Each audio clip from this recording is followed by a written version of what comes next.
Assalamu'alaikum, friends! Did you know that Prophet Ibrahim alayhis-salam is known as the father of the prophets? He was a servant of Allah who was very faithful and obedient to Allah's commands.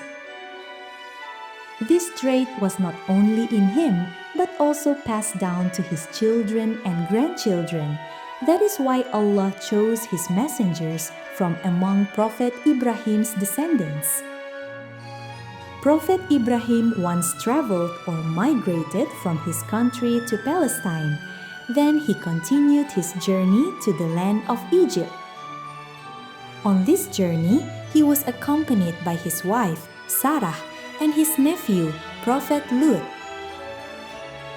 Sarah was a woman who was obedient, patient, and loving.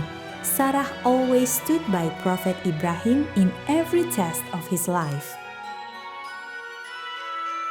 Prophet Ibrahim's family and Prophet Lut lived side by side peacefully until one day Allah commanded Prophet Lut to migrate and preach to the people of Sodom. Since then, Prophet Ibrahim lived alone with his wife, Sarah. Little friends, do you remember Prophet Ibrahim's miracles? Even though he had many miracles, he still received heavy tests. Until his old age, he had not yet been blessed with a child. This made Prophet Ibrahim's wife very sad, but Sarah remained patient and trusted in Allah subhanahu wa ta'ala. One day, because of Sarah's worry about Prophet Ibrahim's descendants, Sarah asked Prophet Ibrahim to marry a woman named Hajar. Hajar was a woman who was smart, beautiful, and also obedient to Allah. Prophet Ibrahim granted Sarah's request. By Allah's permission, Prophet Ibrahim and Hajar were blessed with a baby boy. The baby was named Ismail. Prophet Ibrahim was very happy. He loved little Ismail so much. However, a feeling of jealousy began to appear in Sarah's heart. When that feeling could no longer be held back, Sarah asked Prophet Ibrahim to take Hajar and little Ismail away from her.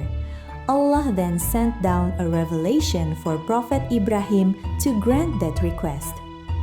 Prophet Ibrahim packed up, then they went far away. The camel they rode kept walking without a certain destination.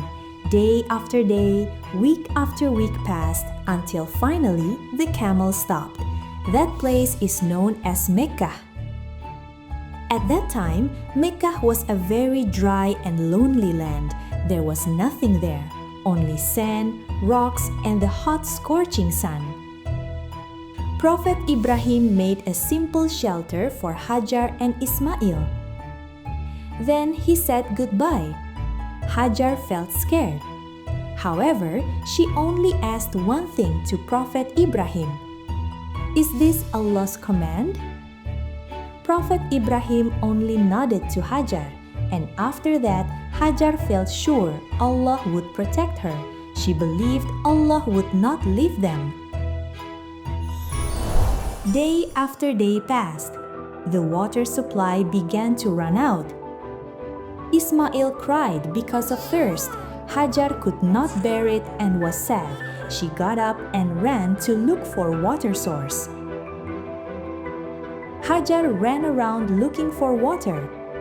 She ran to Safa Hill, but she found nothing. Then Hajar ran to Marwa Hill, but she still didn't find water. Hajar ran from Safa Hill to Marwa Hill back and forth 7 times, hoping to meet a water source. This event is remembered as the Sa'i worship in Hajj and Umrah. When Hajar began to get tired, by Allah's permission, Ismail stomped his little feet on the ground. Then clear water appeared from within the sand. That was the Zamzam water. The water kept flowing heavily. Hajar held the water back and drank it. That water not only gave life to Hajar and Ismail, but it gave life to that valley. The dry valley slowly became crowded. The Zamzam water attracted travelers and traders. From there, Hajar and Ismail could survive. One day, Prophet Ibrahim came to visit Mecca. He was surprised to see the area was crowded and starting to turn green. Prophet Ibrahim was also very happy to see Prophet Ismail had grown up to be an obedient child under the guidance of Sayyidah Hajar. One day, Allah tested Prophet Ibrahim again with a very heavy test. Allah commanded him to sacrifice his beloved son, Ismail. Prophet Ibrahim felt anxious.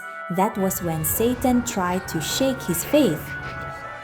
With a heavy heart, Prophet Ibrahim conveyed Allah's command to Ismail. And do you know, little friends, Ismail did not refuse.